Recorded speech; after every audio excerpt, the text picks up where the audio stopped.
For today's Holy Mass, we include in our prayers the following intentions. For the thanksgiving of Sardas and Luz Medina and family, Andy Tayag and family, Ismael Ocampo and family, June and Shirley Salangsang and family, Lorna Mercado, Amor Violi Espiritu and family, Nila Guerrero and family, Loreto Bagsik and family, Armando Polintan and family, Erwin, Elsa, Romel Di Maano, Christian Family Movement, Jose Angeles and family, Librada Agustin and family, Cleo Solihon and Nino Ocampo. For the birthday thanksgiving of Most Reverend Florentino G. Lavarias, Eduardo Martin, Patricia Zablan, Narciso Manansala, and Lilibeth Medina. For the special intentions of Leila Abiog, Emeline Guevara Angeles, Maribel Mandela, Mary Manette Pineda, Joed and Karen Joy Dimitri, Catherine Paldeng, Mr. and Mrs. Lenin Malang and family, Annie Razon, Mercy Fel Arce, Derek and Flor Sanchez and family, James and Rose Angel and family, Ralph Benjamin Basilio, Julian Guevara, Yolanda Ramos and family, Maricris Paldeng, Rica D, Daryl Francis Sanchez, Michael and Nida Orquico and family, Trina Yazon, William Russell Malang and family, Jethro Azarcon, Paula Bianca Surla, Anaya Manluku, Lilia Valencia, Fredesminda Jaafar, and Donna Joy Gonzalez. For the speedy recovery, safety, good health, and complete healing of Reverend Father Jesus Layug Jr., Ana Benitez, Jesus Navarro, Antonia Guevara, Maria Nicolay Rose Santos, Cherry Cancho, Gloria Arevalo, Nilo Udan, Emilio Guevara, Corazon Gloriani, Lynette Miranda, Cecilia Kiambao, Jay De Asis, Romnick Nidar, Eric David, Nancy Hidalgo Ocampo, Josie Angeles, Dr. April Helen Gozun, Lani Ocampo, Javin De Vera, and Alexander Pamintuan. And for the eternal repose of the souls of Norma, Eusebio, Francisca, Emiliano Sr., Celerina, Marian Ocampo, Manuel Tongyo, Mark Louis Tongyo, Juanita Lagason, General Amado de Mata, Nancy Ocampo, Radames, Guadalupe, Dr. Lilia Cabrera, Josdado Manansala, Danilo Canlas, Julio Velasco Jr., Fe Baluyot, Jose Ginto Sr., Avelina, Luis Sanchez, Clarita Areola, Teresita Dalay, Rodolfo, Celia, Dominga, Eduardo, Urbano, Pasensya, Elihio, Florentino Sr., Paz Salangsang, Willie Basilio, Bobby Sumpio, Biding Parungaw, Alejandro Garcia, Ana Garcia, Barbara Abrantes, RC and Irene Canlas, and all souls in purgatory. We also include the following: for our safety against the COVID-19 pandemic, for the speedy recovery and complete healing of all those affected by this coronavirus, for the eternal repose of all those who died because of this pandemic, and for the safety of all our frontliners.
As one family, let us begin our celebration with our act of faith.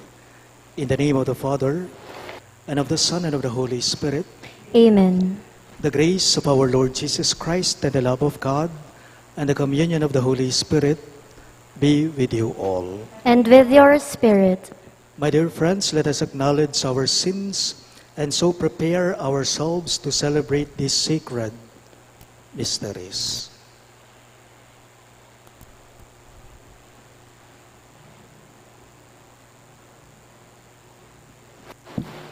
You were sent to heal the contrite of heart. Lord of mercy. Lord, have mercy. You came to call sinners. Christ of mercy. Christ, have mercy. You are seated at the right hand of the Father to intercede for us. Lord of mercy. Lord, have mercy. May Almighty God have mercy on us, forgive us our sins, and bring us to everlasting life. Amen. Let us pray. O God, who through your word reconciled the human race to yourself in a wonderful way, grant, we pray, that with prompt devotion and eager faith, the Christian people may hasten toward the solemn celebrations to come. Through our Lord Jesus Christ, your Son, who lives and reigns with you in the unity of the Holy Spirit, one God, forever and ever. Amen.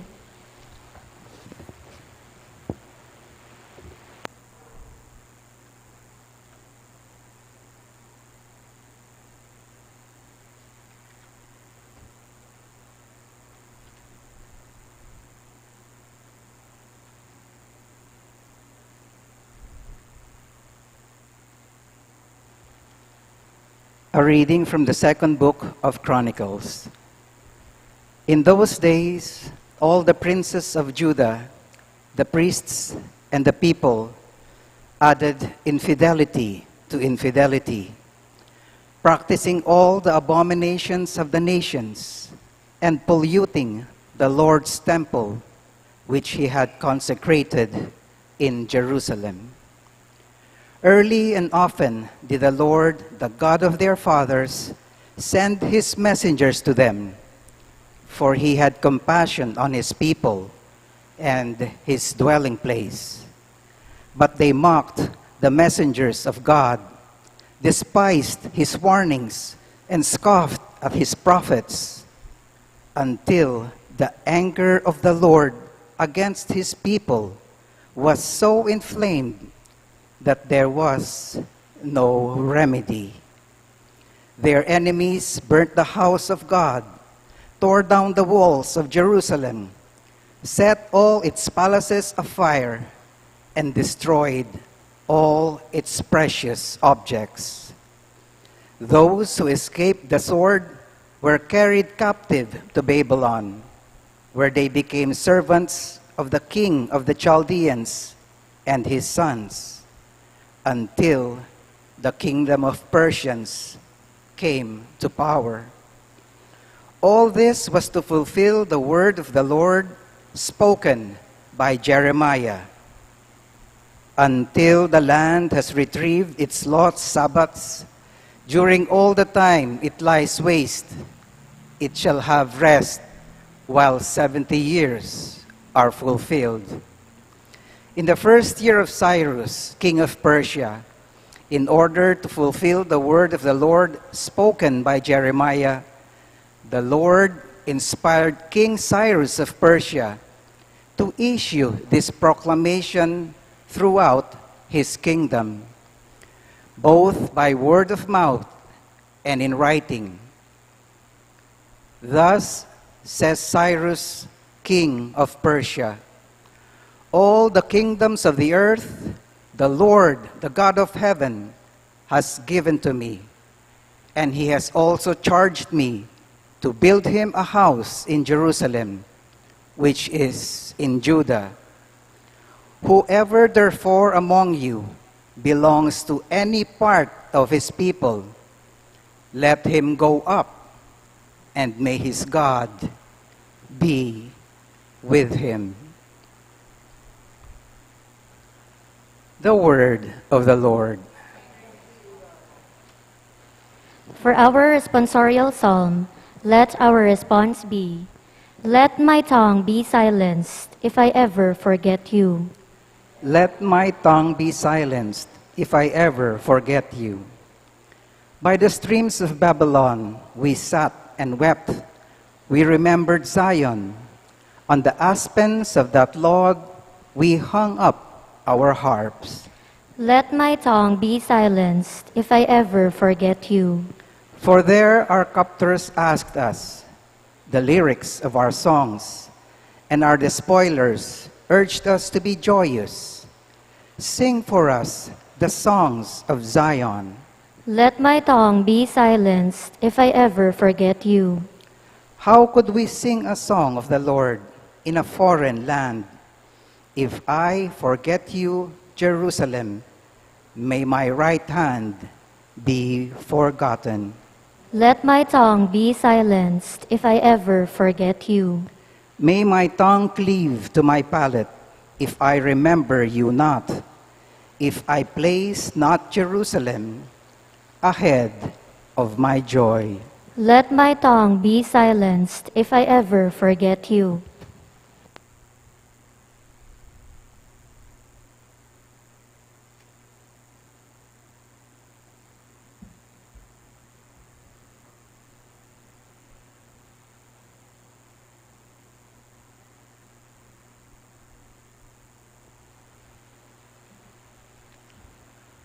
A reading from the letter of St. Paul to the Ephesians. Brothers and sisters, God, who is rich in mercy, because of the great love He had for us, even when we were dead in our transgressions, brought us to life with Christ. By grace, you have been saved. Raised us up with Him, and seated us with Him in the heavens in Christ Jesus, that in the ages to come He might show the immeasurable riches of His grace and His kindness to us in Christ Jesus. For by grace you have been saved through faith, and this is not from you. It is the gift of God. It is not from works, so no one may boast. For we are His handiwork, created in Christ Jesus for the good works that God has prepared in advance, that we should live in them. The word of the Lord. Thanks be to God. Please stand to honor the gospel.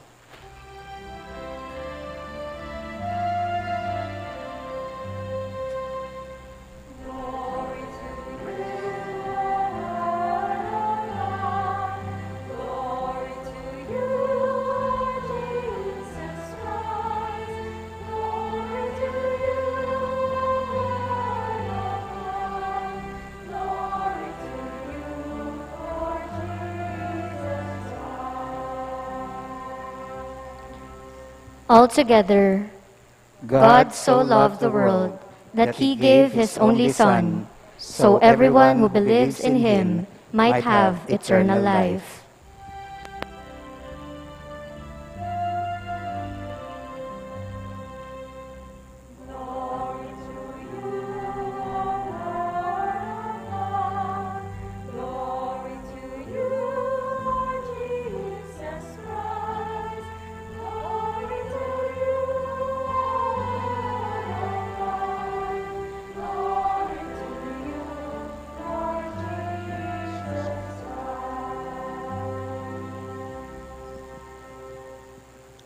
The Lord be with you. And with your spirit, A reading from the Holy Gospel according to St. John. glory to you, O Lord.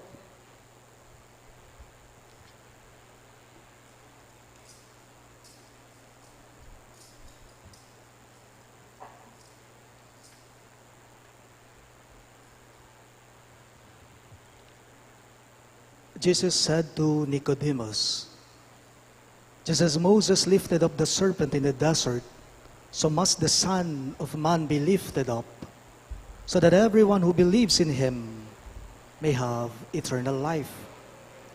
For God so loved the world that he gave his only Son, so that everyone who believes in him might not perish, but might have eternal life. For God did not send his Son into the world to condemn the world, but that the world might be saved through him. Whoever believes in him will not be condemned, but whoever does not believe has already been condemned, because he has not believed in the name of the only Son of God. And this is the verdict, that the light came into the world, but people preferred darkness to light because their works were evil. For everyone who does wicked things hates the light and does not come toward the light, so that his works might not be exposed. But whoever lives the truth comes to the light, so that his works may be clearly seen as done in God. Sisters and brothers in Christ, the good news of our salvation. Praise to you, Lord Jesus Christ.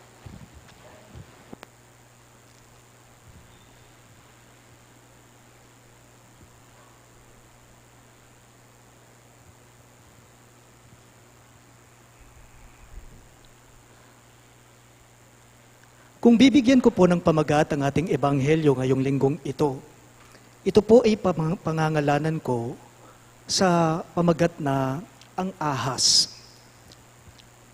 Ing ubingan, the serpent. Bakit? Anong dahilan? Kasi po ahas ang topic natin ngayong linggong to.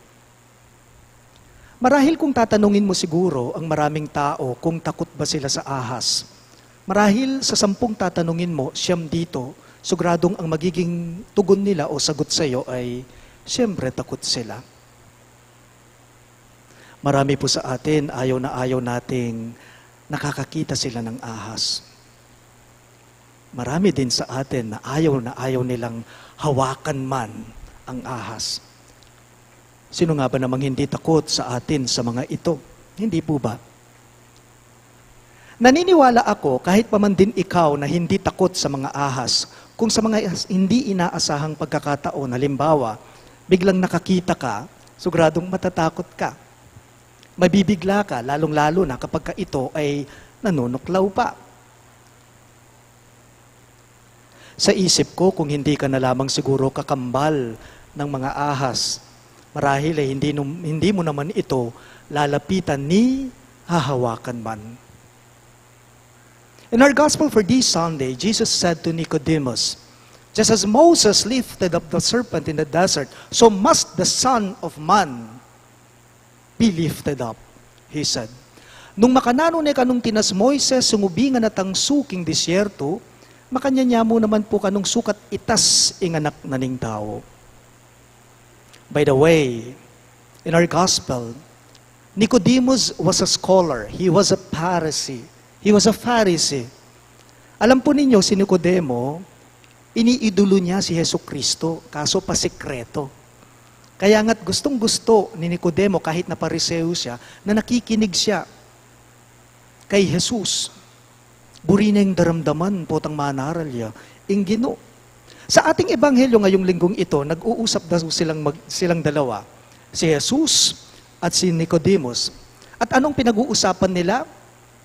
Pinag-uusapan nilang dalawa ang ahas na tangso ni Moises, na nagligtas sa kanila, na sumagip sa kanila noong lumusob ang napakaraming ahas sa kampo nila. Kumbaga, nagkukwentuhan po sina Jesus at Nicodemus sa ating ebanghelyo ngayon tungkol sa mga ahas ang namerwisyo, ahas din ang nagremedyo. Ahas ang mga namemerwisyo, ahas din ang magreremedyo. Pero kung napansin po ninyo sa ating pagbasa ngayon, may idinagdag pa si Jesus sa usapan nilang dalawa ni Nicodemo. And what is it? Sinabi ni Jesus na ang tao daw ay parang ding isang ahas. Ahas din daw po ang tao. May ngarita mo naman kanong ubingan ni tamong tao, makamandag yung tao, mamerwisyo yung kalupa ng tao. Ing tao kanu, may ngari yung tuksong kusad-kusad, may ngari yung ubingan na matalusad. manuktok ya, manyagpang ya, makamateya pa. Ano pong ipinapaabot o pinapahiwatig sa ating lahat ngayon ng ating ipinahayag na ebanghelyo? Ang taong namemerwisyo sa kanyang kapwa-tao, alam po ninyo sa atin, ito'y hindi na isang misteryo. Ang taong namemerwisyo sa kanyang kapwa-tao, ito'y sa atin hindi na po isang misteryo. Lantaran lantad po laganas na itong malaahas na anyo, ugali nating mga tao, lalong-lalo na sa panahon natin ngayon. Bakit hindi po ninyo pansinin? Di ba may tawag tayo sa salitang Filipino, sa salitang Tagalog na ahas? Kapag ka sinabi sa iyo ng isang tao na ahas ka, ibig sabihin nun, taksil ka. Kapag ka sinabihan ka ng isang tao na ahas ka, ibig sabihin, traitor ka. Kapag sinabi sa iyo ng isang tao na ahas ka, ibig sabihin ay manloloko ka. Kapag sinabi sa iyo ng isang tao na ahas ka, ibig sabihin nun, anti mo na yung gepangan, ingay naman kanita keka. May mandi na kakanita, mapanlin lang kakanita. Totoo nga naman. Ang tao nga naman po kung minsan ay nagmimistulang tuksong kumukusad-kusad. Ang tao nga naman kung minsan ay may ugaling pagkaahas na madulas, na memerwisyo, tumutuklaw ng kanyang kapwa-tao. Pero sinabi ni Jesus sa ating ebanghelyo, ang tao din daw po ay parang ahas ni Moises. Mamerwisyo ya, pero magremedyo ya. Makanano, puta ka nung mibili yaking matas, agyo ng magligtas. Wika po ng ating ebanghelyo ngayon, the Son must be lifted up so that everyone who believes in Him might have eternal life. Paalala lang po sa ating lahat, mataas ang tingin ng Diyos sa tao. Lahat tayo espesyal sa Diyos. Bakit? Kasi hinango niya tayo mula sa pagkakasala. Tinas na katamo ning Ginoo, binayo na katamo, kinabos na katamo, linigtas na katamo. Ing ubingan amamerwisyo, ubingan niyang magremedyo, ating taong mandungis, tao yan namang maglinis. Pangalawa at huli po, ipinapaabot o ipinapahiwatig din sa atin ngayon ng ating ebanghelyo na ahas man, gamot naman. Di po ba sa medisina, yung simbolo nila, di ba, snake yata siya, serpent siya. May narinig pa nga po akong kwento sa dati kong EMDC, sa dati kong parokya, sa Santo Rosario, Pau. Sabi na, kasi nalaman niya may gout ako. Mong, sabi niya, among ikabisa, minom kang apdong ubingan, nga na, ban kanta mila ko ka gout, ang giyang matiin na ako, mukha pa'y naman apdo. Nga ako kayo. Pero sabi niya, nakakagaling daw po. Ewan ko kung totoo nga yun. No? Ahas man, gamot naman. Jesus said, "For God so loved the world, that He gave His only begotten Son, that everyone who believes in Him might not perish, but might have eternal life." What does this mean? Sa mata ng Diyos, ang mundong ating tinitirhan, tayong lahat. Sa mata ng Diyos, ang mundong ating tinitirhan, hindi po yan lungga ng mga ahas. Ang mundo na tinitirhan ng tao, hindi po yan lugar na peligroso. Gaya po ng pananaw ng mga mabubuting taong tulad ni Nicodemo. Ang mundong ating tinitirhan, ating ginagalawan, hindi po yan lugar ng mga makasalanan o lugar ng kamatayan, tulad po ng pananaw ng mga ibang pariseyo na kasama ni Nicodemo.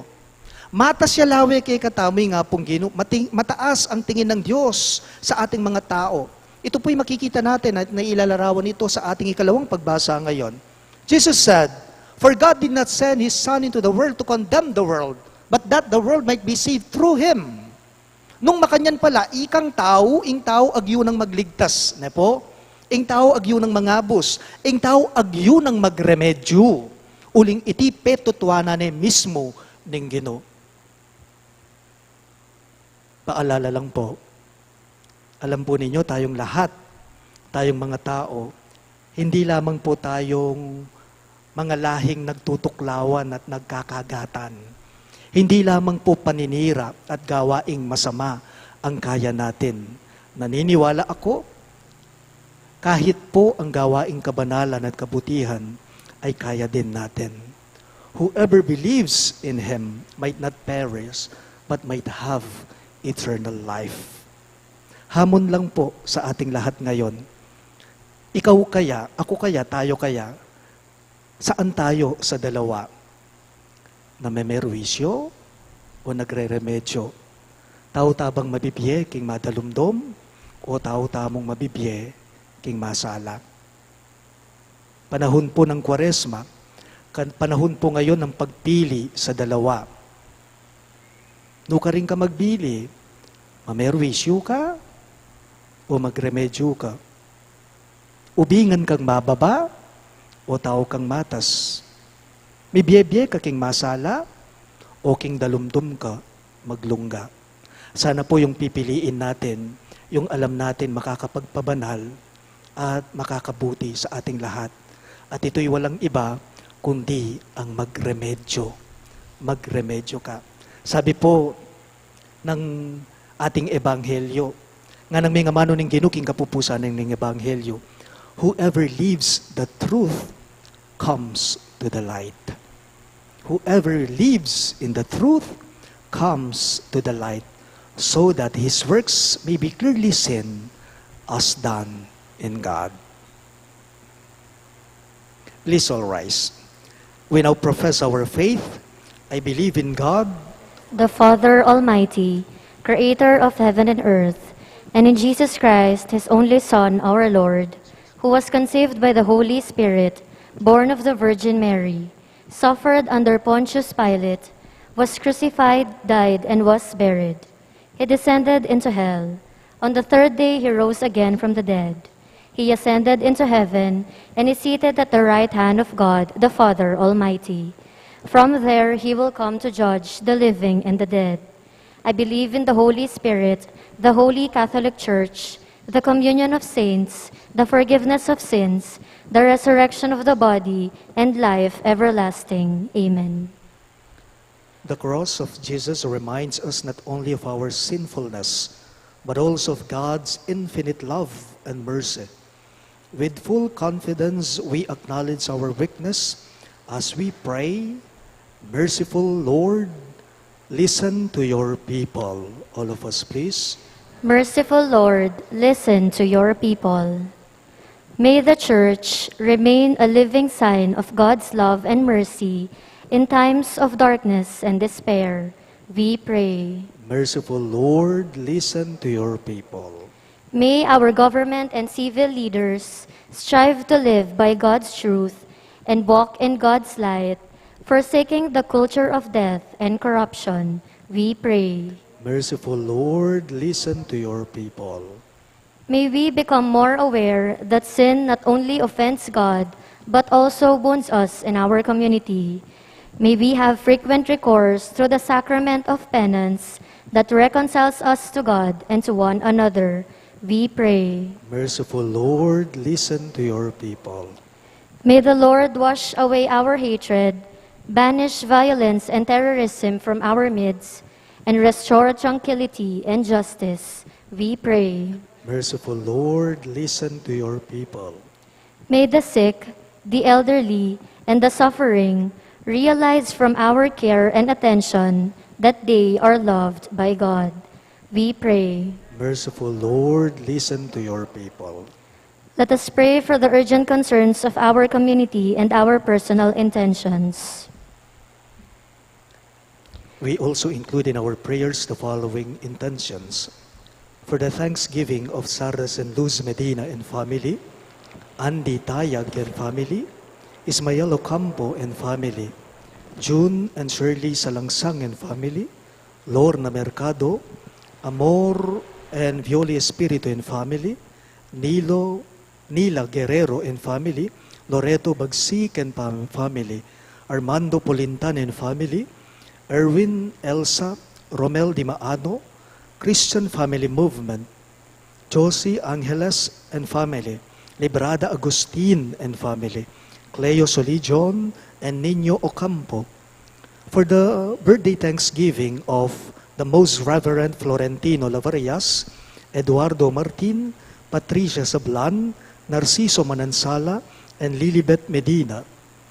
For the special intentions of Leila Abiog, Emeline Guevara Angeles, Maribel Mandela, Mary Manette Pineda, Joed and Karen Joy Dimitui, Catherine Paldeng, Mr. and Mrs. Lenin Malang and family, Annie Razon, Mercy Fel Arce, Derek and Flor Sanchez and family, James and Rose Angel and family, Ralph Benjamin Basilio, Julie Ann Guevara, Yolanda Ramos and family, Marie Chris Paldeng, Rica D, Daryl Francis Sanchez, Michael and Nida Urquico and family, Trina Yazon, William Russell Malang and family, Jetro Azarcon, Paula Bianca Surla, Anaya Manluku, Lilia Valencia, Fredesminda Hafar, Donna Joy Gonzalez, for the speedy recovery, safety, and good health, and complete healing of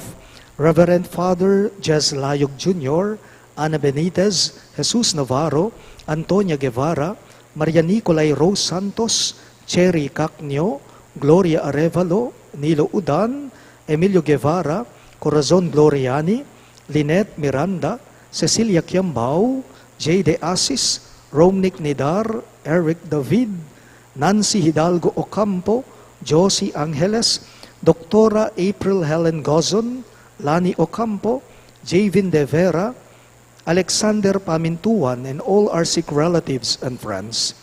And for the eternal repose of the souls of Norma, Eusebio, Francisca, Emiliano Sr., Celerina, Mariano Campo, Manuel Tongyo, Mark Louis Tongyo, Juanita Lagazon, General Amado de Mata, Nancy Ocampo, Radames Guadalupe, Doctora Lilia Cabrera, Diosdado Manansala, Danilo Canlas, Julio Velasco Jr., Fe Baluyot, Jose Gintu Sr., Avelina, Luis Sanchez, Clarita Ariola, Teresita Dalay, Rodolfo, Celia, Dominga, Eduardo, Urbano, Pasencia, Elio, Florentino Sr., Paz Salangsang, Willie Basilio, Bobby Sumpio, Biding Parungaw, Alejandro Garcia, Ana Garcia, Barbara Abrantes, and all poor souls in purgatory, and also for our safety against the COVID-19 pandemic, for the speedy recovery and complete healing of all those affected by this coronavirus, for the eternal repose of all those who died because of this pandemic, and for the safety of all our frontliners, we pray to the Lord. Listen to your people. Heavenly Father, make us witness to the spirit of the cross by becoming beacons of peace and hope for our brothers and sisters. This we ask through Christ our Lord. Amen.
We all rise for the incensing.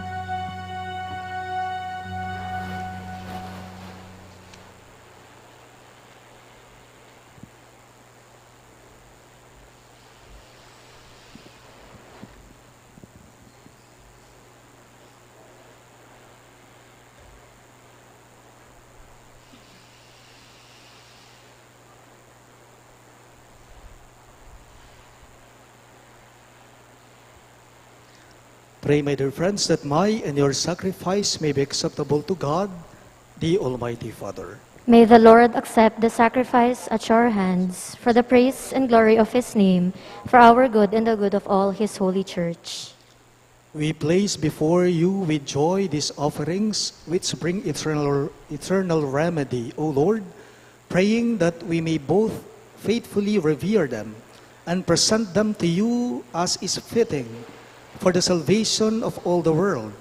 We ask this through Christ our Lord. Amen.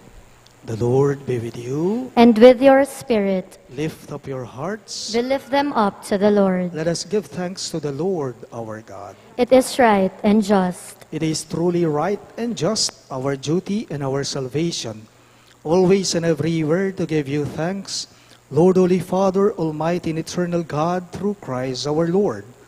By the mystery of the Incarnation, He has led the human race that walk in darkness into the radiance of the faith, and has brought those born in slavery to ancient sin through the waters of regeneration to make them your adopted children. Therefore, all creatures of heaven and earth sing a new song in adoration, and we with all the host of angels cry out, and without end we acclaim.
You are indeed holy, O Lord, the fount of all holiness.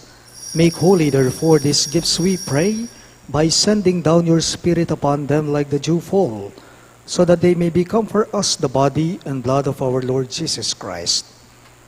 At the time he was betrayed and entered willingly into his passion, he took bread, and giving thanks, broke it and gave it to his disciples, saying, "Take this, all of you, and eat of it. For this is my body, which will be given up for you."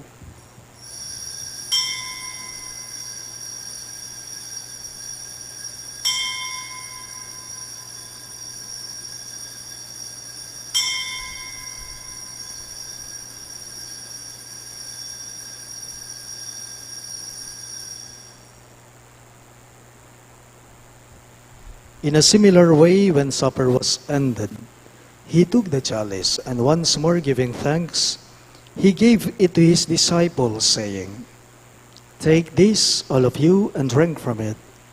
For this is the chalice of my blood, the blood of the new and eternal covenant, which will be poured out for you and for many for the forgiveness of sins. Do this in memory of me."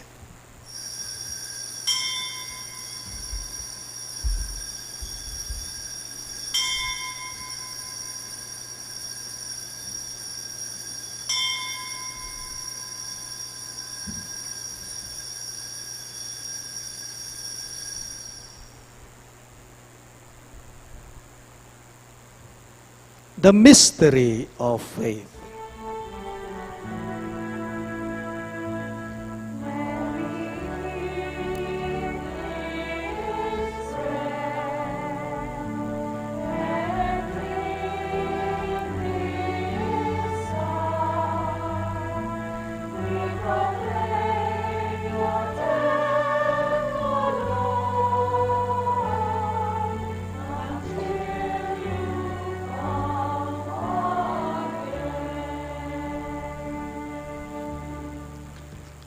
Therefore, as we celebrate the memorial of his death and resurrection, we offer you, Lord, the bread of life and the chalice of salvation, giving thanks that you have held us worthy to be in your presence and minister to you. Humbly we pray that partaking of the body and blood of Christ, we may be gathered into one by the Holy Spirit. Remember, Lord, your church spread throughout the world, and bring her to the fullness of charity, together with Francis, our Pope, Florentino, our Bishop, Paciano, our Bishop Emeritus, and all the clergy. Remember your servants, Norma, Jose, Senior, and Danilo, whom you have called from this world to yourself. Grant that they were united with your Son in a death like his, may also be one with him in his resurrection. Remember also our brothers and sisters who have fallen asleep in the hope of the resurrection, and all who have died in your mercy. Welcome them into the light of your face. Have mercy on us all, we pray, that with the Blessed Virgin Mary, Mother of God, with Saint Joseph, her most chaste spouse, with the blessed apostles, Saint Jude Thaddeus, our patron saint, and all the saints who have pleased you throughout the ages, we may merit to be co-heirs to eternal life, and may praise and glorify you through your Son, Jesus Christ. Through him, with him, and in him, in the unity of the Holy Spirit, all glory and honor is yours, Almighty Father, forever and ever.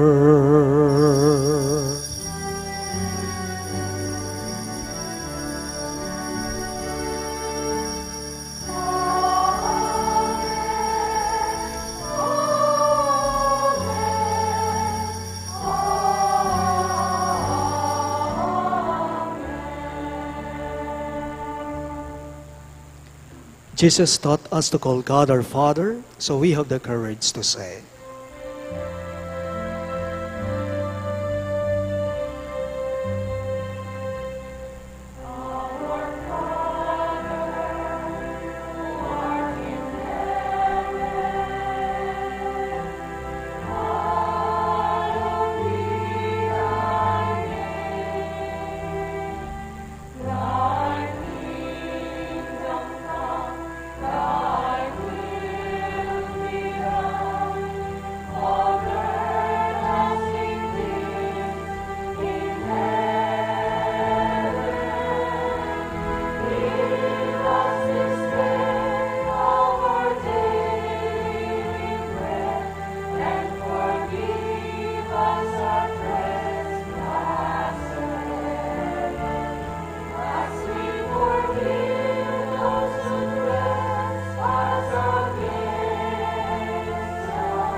Deliver us, Lord, we pray, from every evil. Graciously grant peace in our days, that by the help of your mercy, we may be always free from sin and safe from all distress as we await the blessed hope and the coming of our Savior, Jesus Christ. For the kingdom, the power, and the glory are yours, now and forever. Lord Jesus Christ, who said to your apostles, Peace I leave you, my peace I give you. Look not on our sins, but on the faith of your church, and graciously grant her peace and unity in accordance with your will, who live and reign forever and ever. Amen. The peace of the Lord be with you always. And with your spirit. Let us offer each other the sign of peace. Peace be with you.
Behold our merciful and loving God, Christ Jesus. He is the love of God who takes away the sins of the world. Happy are those who are called to his supper. Lord, I am not worthy that you should enter under my roof, but only say the word, and my soul shall be healed.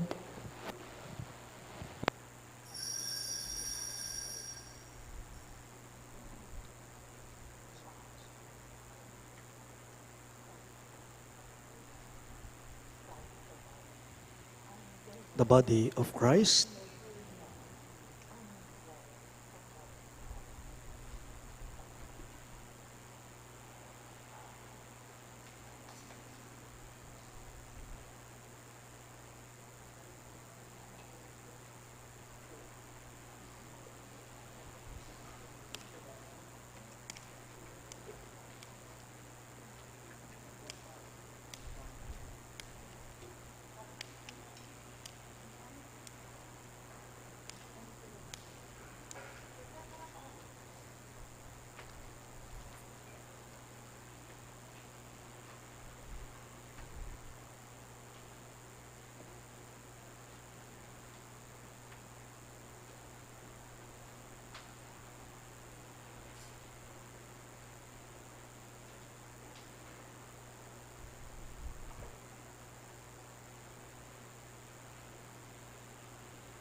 Let us pray.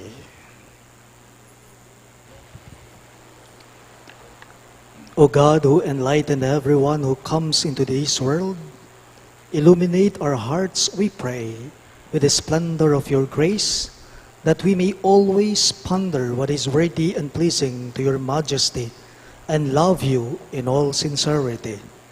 We ask this through Christ our Lord. Amen. Please be seated for some announcements.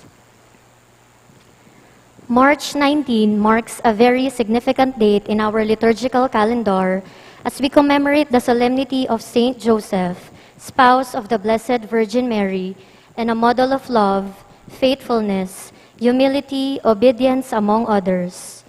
It is also worth noting that Pope Francis has declared 2021 as the year of Saint Joseph, primarily to implore his intercession and to imitate his virtues.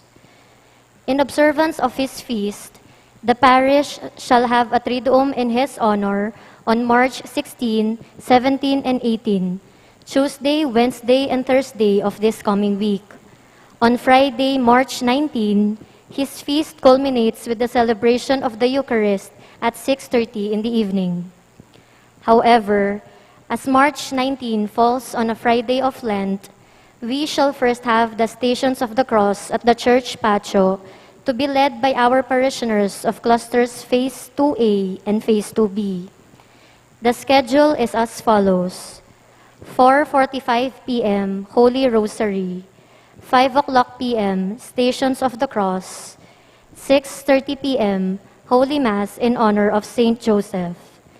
Please come and join us in these activities.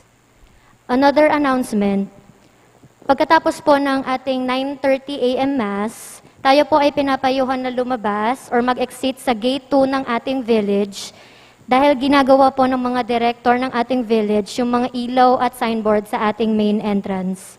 Maraming salamat po. Please all kneel for the Oratio Imperata.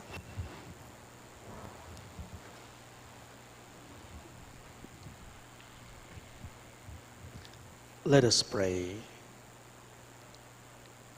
Merciful and compassionate Father, we come to you in our need to seek your protection against the COVID-19 virus that has disturbed and even claimed lives. We ask you now to look upon us with love and by your healing hand, dispel the fear of sickness and death, restore our hope, and strengthen our faith.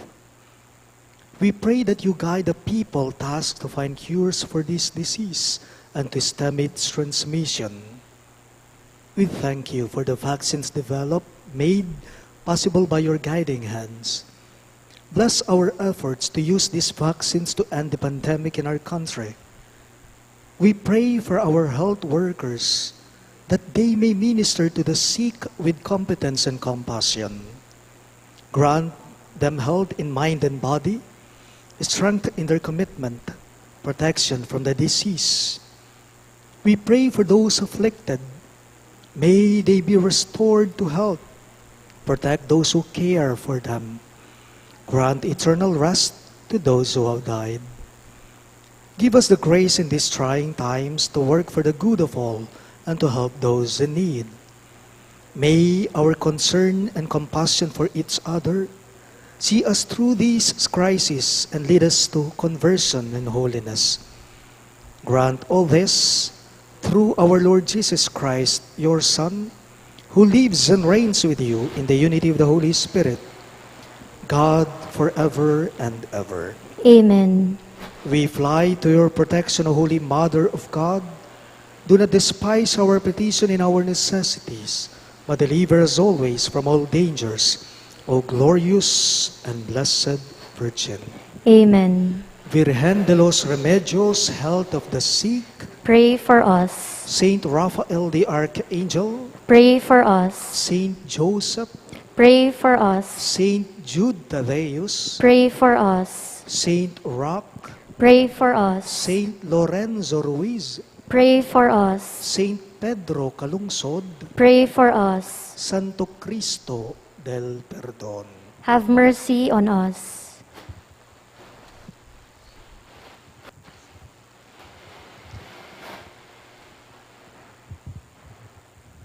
The Lord be with you. And with your spirit, Bow down for the blessing.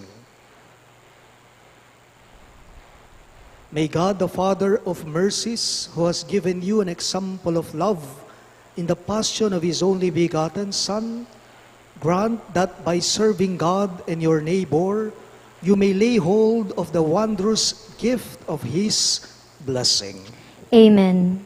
so that you may receive the reward of everlasting life from Him, through whose earthly death you believe that you escaped eternal death. Amen. And by following the example of His self-abasement, may you possess a share in His resurrection. Amen. And may the Almighty God bless you, the Father, and the Son, and the Holy Spirit. Amen. The Mass is ended, and our mission begins. Thanks be to God.